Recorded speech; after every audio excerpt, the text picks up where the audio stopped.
You are listening to Arkansas Public Theater's production of Amanda Kill, Episode 5. This episode contains violence and some sexuality. Therefore, it may not be suitable for some audiences. Discretion is advised.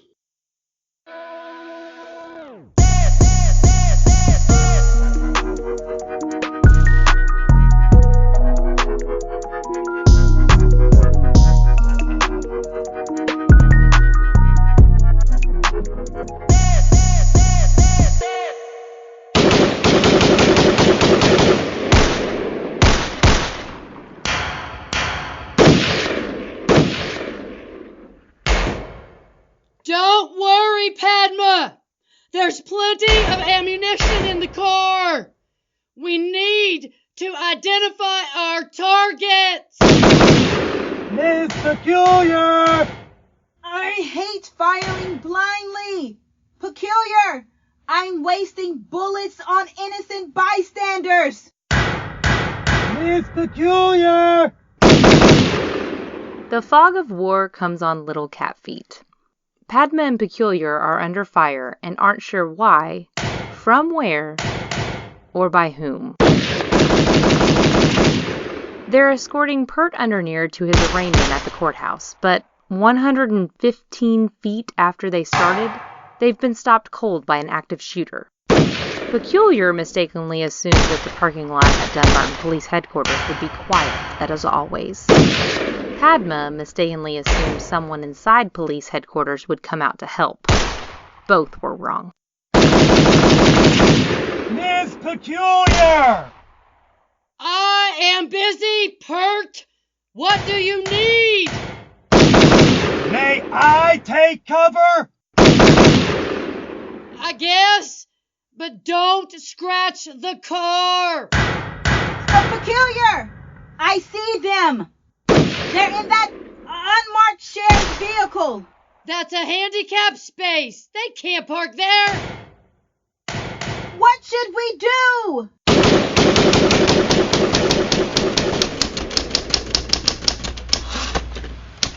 Nestled on a side street just off the square is FBI Field Office Dinwiddie. It's a surplus FEMA trailer that still leaches formaldehyde and arsenic 10 years after it was nearly destroyed by Hurricane Pittman. Would you get that, Hope? I'm trying to type. That's Faith Moore, special agent in charge of Field Office Dinwiddie. No. That's Hope Moore, the second of the two agents assigned to Field Office Dinwiddie. Hope, I'll fire you if you don't answer the phone. Fine, I'll get it, but you know I don't like answering the phone. FBI. No, it's not marriage that makes Faith and Hope passive-aggressive. They're twin sisters. It was a tandem birth with Faith emerging first. That's why she's the senior agent. Faith goes on dates, always wears a pearl necklace, and thinks she's pretty. Hope loves reading and loves how reading keeps people from talking to her. Hope, who could be called pretty, has a mane of jet black hair with a gray streak shaped like a lightning bolt above her left eye. Right now she's getting pretty cranky because she's been sucked into a phone conversation with the Dunbarton Police Department. You handle it. It's your parking lot. Has anybody been shot? No? Well, it doesn't sound like a problem to me. No, you can't come stay with us. Ugh! What? Dunbarton PD. Somebody parked in the handicap space in their parking lot. Tell them to call the police. Hey, who's that on the sidewalk? They've been looking at their phones, at our mailbox, and at our trailer for the last 5 minutes. Huh? You mean the woman in the culottes and floral tunic and the guy in the dark gray suit with white socks? Yeah. Is the trailer up for sale? No. No more for sale than anything else owned by the government. Are we expecting visitors? I'm not.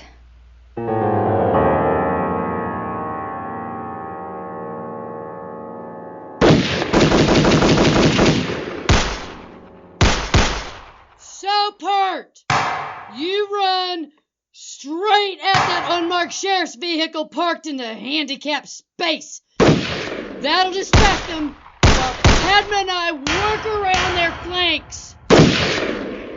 Could you remove my manacles first? I could run with more celerity if I was freed from your bondage.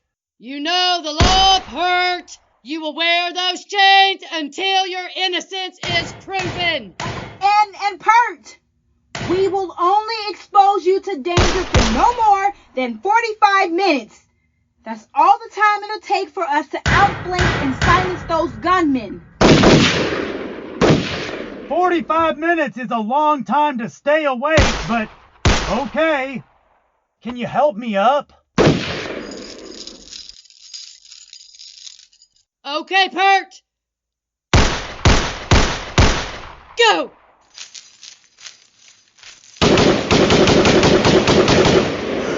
Holy shit! Oh, what a good he is! He didn't get 10 feet before he was hit! At least he's trying! He shouldn't stop every time he gets shot! Makes him a target! Oh, great! Pert's down! Come on, Padma! Help me get him back here!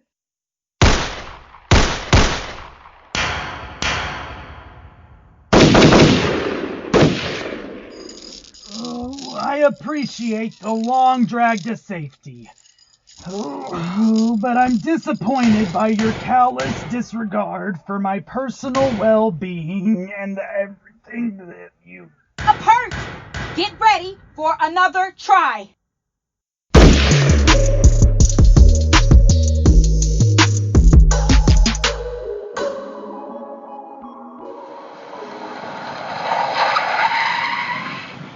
This is the right address, McDavies.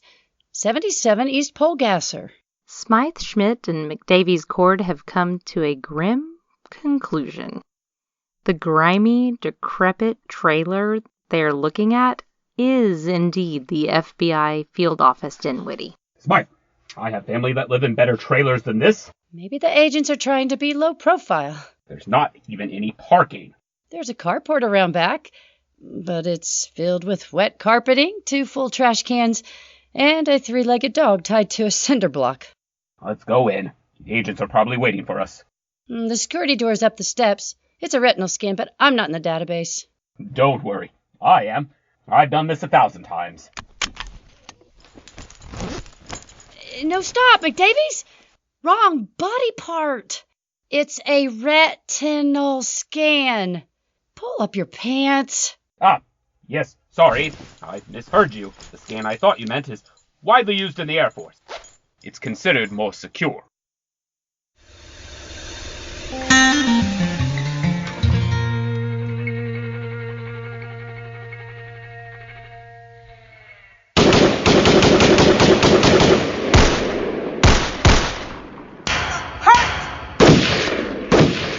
Got to patch you up so you can make another run at the gunman. Where are you hit? Oh, more places than I can count. 7. I count 7 hits. Ooh, not including the shot to the groin. Oh, I would appreciate you looking at my groin, Miss Padma. Oh, your tender care would bring me comfort in a time of crisis. Hey, listen. They've stopped firing. Yeah. Fearing another onslaught by me, they have surrendered. No, they're gone. Sheriff's vehicle and all. Did you get their license number? Yeah. That patrol vehicle is assigned to Lem Tuckerman.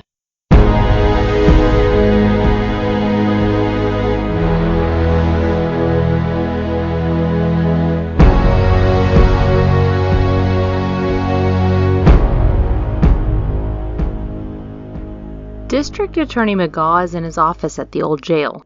After a morning spent smoking a pipe and reading books on case law, James is making use of the bench press in his office.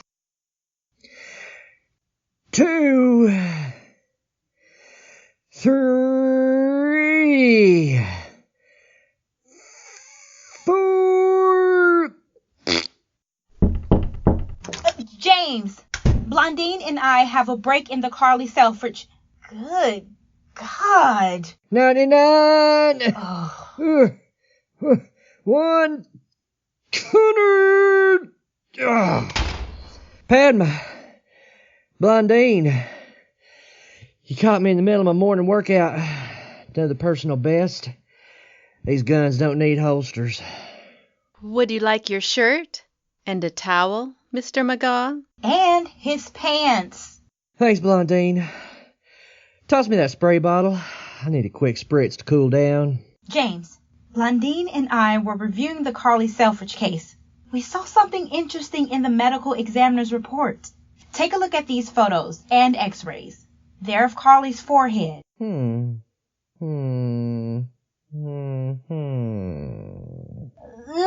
you notice anything? Those aren't powder burns around the entrance wound. You're right. They're not. They're impressions in the skin, probably made by a design on the murder weapon. It looks like a triangle. We think so, too, but we can't confirm it from the photos. Let me call Crispin over at the morgue. He'll help us out. Crispin, James McGaugh. Oh, thanks. I appreciate that. Third wives aren't usually that attractive. Well, I'm still in shock that Carly's not here. It's been 3 days and I'm just now getting past the grief. Hey, do you still have Carly's forehead? Great. Would you send it over? We're reviewing her case. No, just the forehead, thanks. Padma, Carly's forehead will be on your desk in an hour. Great. Better finish lunch before it gets here. James leans back, props his feet on his desk, and puts his arms behind his head. But even so, Padma doesn't seem to notice that James remembered to forget to button his shirt. Blondine, I'll be in my office. Mr. McGaugh, I was thinking, do you have plans for tomorrow night? Dinner with Padma. Well, I was thinking we could go out for sushi, if you don't have plans. And if we could take your car. And if you like sushi. No, Nadara, this is great. The van is almost as clean as when I left. Nadara has been taking care of Amanda's van for the past 7 months, and she's done a fine job. Nadara is a retired hippie who turned her commune into a bed and breakfast following her divorce. The only thing she lost in the divorce was her last name. You sure, Amanda? You'd never know that many people slept in it. It was booked every night. I was surprised by how popular sleeping in a van is with the polyamorous and those open to new ideas. Here, this is for taking care of it. Amanda, no. You don't owe me anything. Keep it. It's $325. It's all I have, or I'd give you more. Oh, you are my good little girl, Amanda. This will pay for stain removal in the bridal suite. Whoa, I think I missed a plot point. I was walking to the kitchen to get a big bowl of ice cream, and I heard Nadara say something about a stain removal. Suddenly, bam! Amanda has a gun in her hand and Nadara has a bullet in her chest. Actually, the bullet passed clean through Nadara, something Nadara's wellness coach would call a through-and-through wound. Ugh, that's bad. Nadara? Yes. Are you okay? No. Good. Are you still at Dinwiddie Arsenal? Yes. As a contractor. I'm a woman. I know. Then you know Dinwiddie Arsenal doesn't... It's a pretty day to die. Amanda intended to leave the $325 with Nadara. But Nadara has numerous unclaimed adult children who could tie things up in probate for years. By the time the estate is settled, there might not be anything left for Amanda. So Amanda pulled, pushed, and squeezed the $325 out of Nadara's death grip Amanda sees it as an advance on what she hopes will be a comfortable inheritance. What's the deal with Lem Tuckerman ambushing Pert Padman Peculiar? Just when you think Lem's a good guy. That goes to show you know who you're doing body shots with. But there are some discrepancies we should address. Lem has one arm. Well, okay, two arms. One real, one not real. How could he throw out that much lead with only one trigger finger? And how, since he only has one hand, could he sustain that rate of fire when he had to reload? Okay, and another thing about Amanda. Did she shoot Nadara for taking care of her van? That's troubling. It would have helped if Nadara had finished her final sentence. You know, the one about, I'm a woman. Then, Dinwiddie Arsenal doesn't. Huh? Who knows what she was thinking? Nadara's train of thought could have been going anywhere. Except it had to do with Dinwiddie Arsenal and a lack of workplace equality. Issues Amanda has a keen interest in.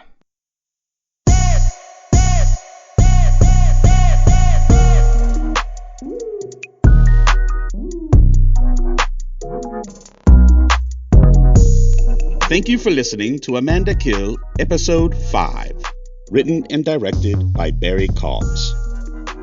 Featuring Amber Brown as Nadara, Amy Eversole as Peculiar Humphreys and Smythe Schmidt, Andria Lickfelt as Blondine Augustine, Jamey McGaugh as District Attorney James F. A. McGaugh, Joseph K. Farmer as McDavies Cord, Julia Salatti as Amanda Kahari and Hope Moore, Julia Spears as narrator, NaTosha DeVon as Padma Handshoot, Rebecca Longtin as Faith Moore, and Tanner Pittman as Pert Undernear.